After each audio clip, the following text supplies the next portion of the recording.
میری مدد کے لیے دو کنڈیشن ہے. نمبر ایک، استعینوا بالصبر والصلاۃ، اس کو تجھے طلب کرنا ہوگا دو چیزوں کے ذریعے سے.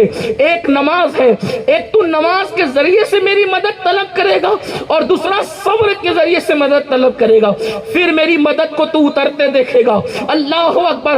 اصحاب کے لیے میری امداد خاص نہیں ہے، تو یہ دو کام کر لے، تیرے لیے بھی میری مدد نازل ہوگی، اب بھی نازل ہوگی، کیونکہ تیرا اللہ حی و قیوم ہے، تیرا رب قادر مطلق ہے، وہ تیری اب بھی مدد کرے گا. جس نے بدر میں مدد کی، جس نے احد میں مدد کی، جس نے خندق میں مدد کی، جس نے خیبر میں مدد کی، جس نے کربلا میں مدد کی، جس نے اللہ اکبر قادسیہ میں مدد کی، جس نے بیت المقدس کی، بلکہ آج تک ہر وقت مومنوں کی مدد، جس میں دو صفت ہوگی.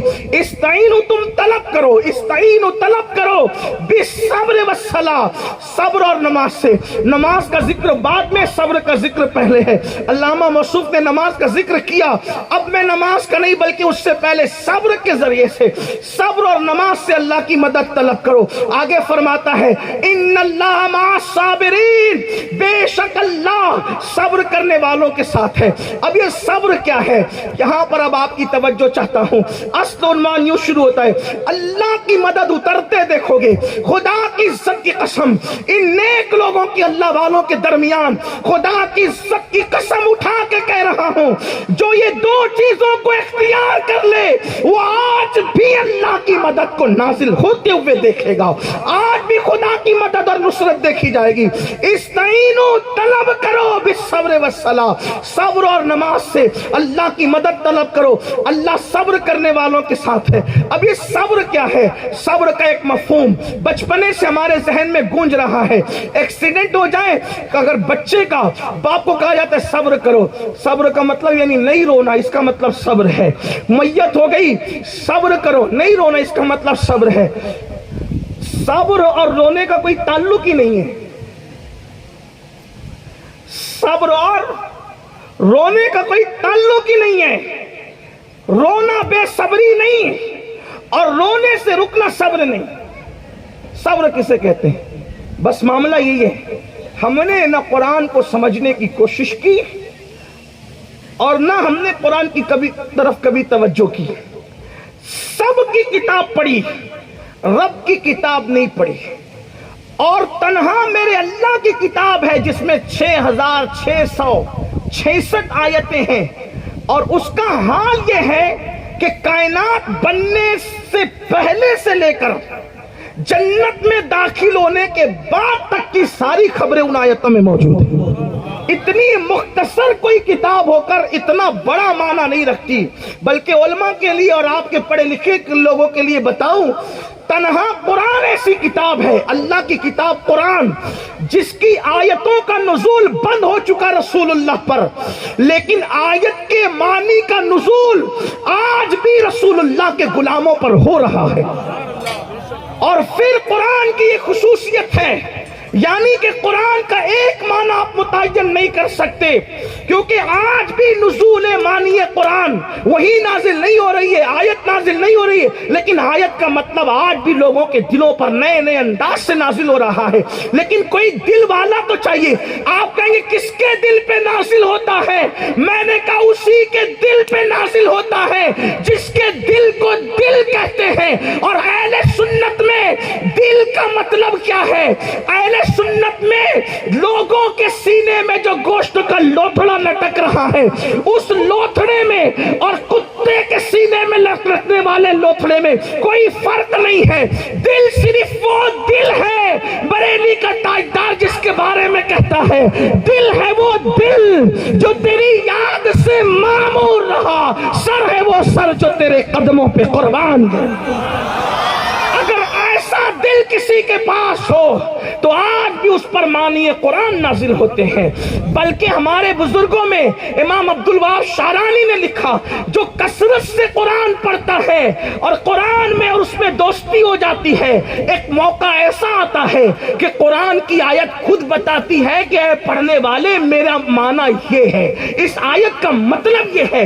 ایسی زندہ کتاب اللہ کے علاوہ کوئی کتاب ہو ہی نہیں سکتی. لیکن آپ سے پوچھتا ہوں، اس کو تو ہم تیجے پہ پڑھتے ہیں، اس کو ہم چہلم پہ پڑھتے ہیں، اس کو ہم دکان کی اوپننگ پہ پڑھتے ہیں، کبھی تنہائی میں بھی پڑھا؟ قرآن زندہ کتاب ہے، زندہ خدا کی زندہ کتاب، زندہ رسول پہ نازل ہوئی زندہ کتاب، کوئی کتاب بات نہیں کر سکتی سوائے قرآن کے۔ آپ کہیں گے ہم سے تو بولتی نہیں، میں نے کہا چہلم تیجے پہ کہ پیسال ثواب کی سوا پڑھتے کب ہو؟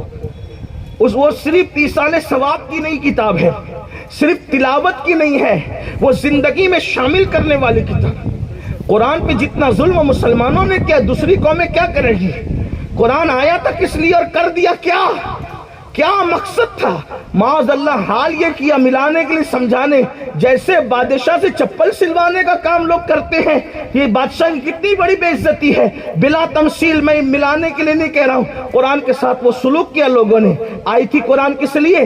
ستاروں پر کمندے ڈالنے کا حوصلہ دینے کے لیے، قوموں کی امامت کے لیے، قوموں کی قیادت کے لیے، قوموں کی سیادت کے لیے۔ اللہ اکبر، انسان کو شعور انسانیت دینے کے لیے، ناز بندگی دینے کے لیے، ذوق بندگی دینے کے لیے، انسان کو مقام انسانیت سے اٹھا کر ملائکہ سے بلند کرنے کے لیے کتاب آئی تھی۔ یہ کتاب وہ ہے جس کو ہر فرشتے کو پڑھنے کی اجازت نہیں ہے، لیکن مسلمانوں کے بچے کو حکم ہے کہ یہ کتاب پڑھو۔ مطلب یہ ہے ہر فرشتہ نہیں پڑھ سکتا یہ کتاب، ہر فرشتہ نہیں پڑھ سکتا، مخصوص فرشتوں کو اس کی اجازت ہے۔ اللہ اکبر، آپ اس کو سمجھتے کیا ہے؟ قرآن کو آپ نے کھیل سمجھا ہے؟ قرآن تو آپ صرف جھگڑے میں قسم کے لیے اٹھاتے ہو، چلو قرآن اٹھاؤ، بیوی میاں میں جھگڑا ہوا قرآن اٹھاؤ، ساس بہو میں جھگڑا ہوا قرآن اٹھاؤ، دیور بھاوج میں جھگڑا ہوا قرآن اٹھاؤ۔ قرآن کی جتنی بار تم نے قسم کھائی ہے، کبھی اتنی بار اس کی تلاوت بھی کی ہے۔ قرآن قسموں کے لیے رہ گیا، قرآن جہیز میں دینے کے لیے رہ گیا، قرآن تیجے اور چہلم اور دسویں بسوے کے لیے رہ گیا، قرآن دکانوں کی اوپننگ کے لیے رہ گیا۔ قرآن تو زندگی میں ڈالنے کے لیے تھا، قرآن تو زندگیوں میں شامل کرنے کے لیے تھا، قرآن تو اللہ اکبر، بلکہ ایک قرآن کو زندگی میں شامل کر کے کروڑوں قرآن مقدس کے سانچے میں ڈھلنے والی زندگیوں کے لیے تھا، لیکن قرآن کو کر کیا دیا گیا؟ بہرحال میں عرض یہ کر رہا تھا کہ صبر کا مطلب کیا ہوتا ہے؟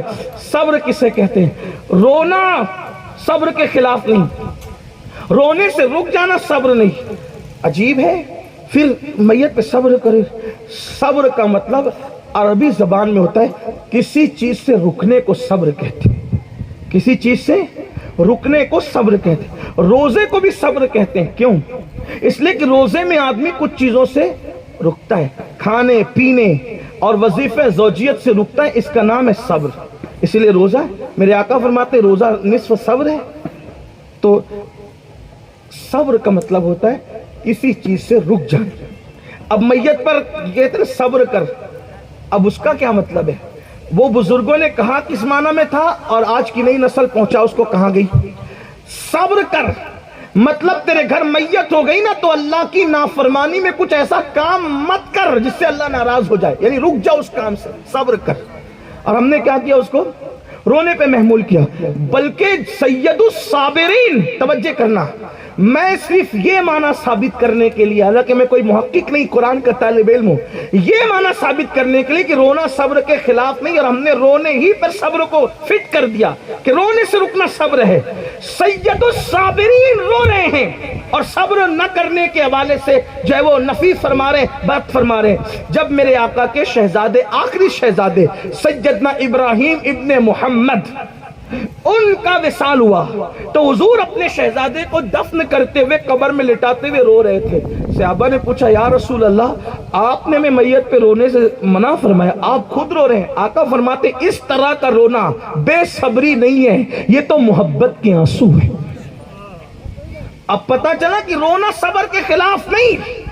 پھر صبر کسے کا؟ یعنی کہ میت ہو گئی تو ایسی بات زبان سے نہ نکال جس سے اللہ نے منع کیا، نوحہ مت کر جس کو اللہ نے حرام کیا۔